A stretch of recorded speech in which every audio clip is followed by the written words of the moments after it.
السلام عليكم، مرحبا بكم معايا في فيديو جديد. نتمنى ان شاء الله تكونوا كاملين بخير وانتم كتشوفوا هذا الفيديو.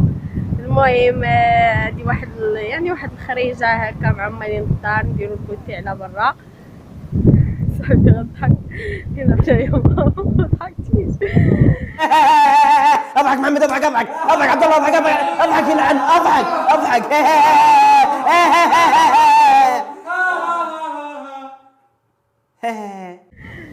المهم راه صورت لكم شي حاجه الصباح، ولكن راه ما درتش مقدمه الفيديو. المهم خليكم مع دوك اللقطات ونرجع ليه. اول مره كيشوف لاشين وعجباتو ما ينساش يتابونا، الا عجبكم الفيديو تخلوا لي لايك. هنا كما شفتوا بديت معكم باش نوجد معكم واحد الكيكه كتجي زوينه بزاف، خصوصا اللي كيعجبو الحامض. المهم غنحتاجو واحد 4 البيضات، غادي نحتاجو واحد المهم هي راه ديال سبعة من كل حاجه، ولكن انا درت العبار ديالي. درت 5 ديال المعالق ديال السنيده، ودرت الزيت، درت غير شي 5 حتى هو.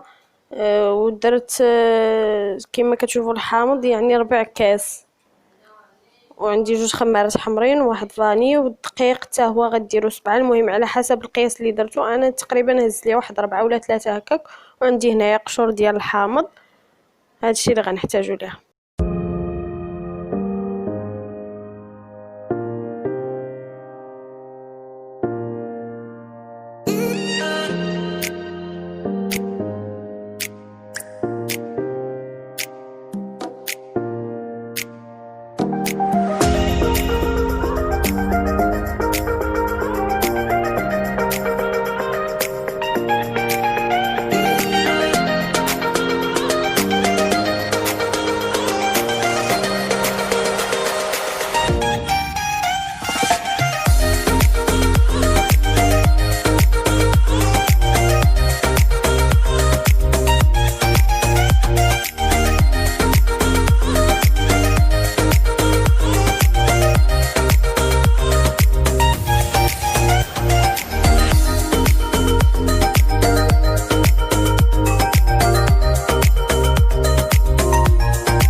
وهنايا دزت باش نشارك معكم واحد الكريمه اللي حتى هي ديال الحامض.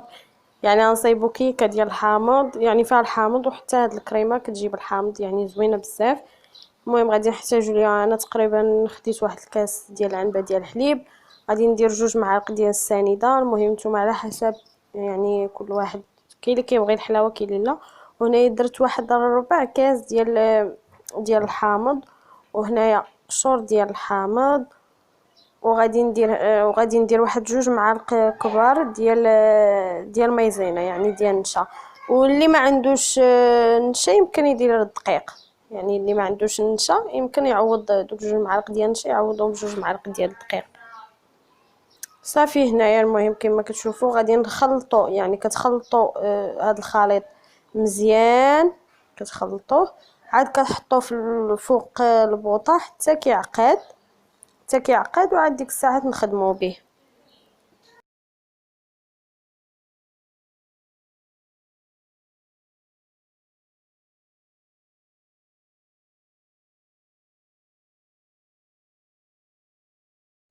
فكما شفتوا هنايا الكيكه انا راه قسمتها على 2، يعني ودرت النص فوق النص لحقاش طفى لي عليها الفران، يعني وما طلعتش ليا. ولكن المهم قدرت انني زعما نصايبها ونقادها باش ما تضيعش. قسمتها ودرت وسطها الكريمه، وحطيت يعني الطرف الاخر الفوق، وعاد درت فوق منه الكريمه ودرت فوق منه الفيرميسيل، وهكاك جات زوينه.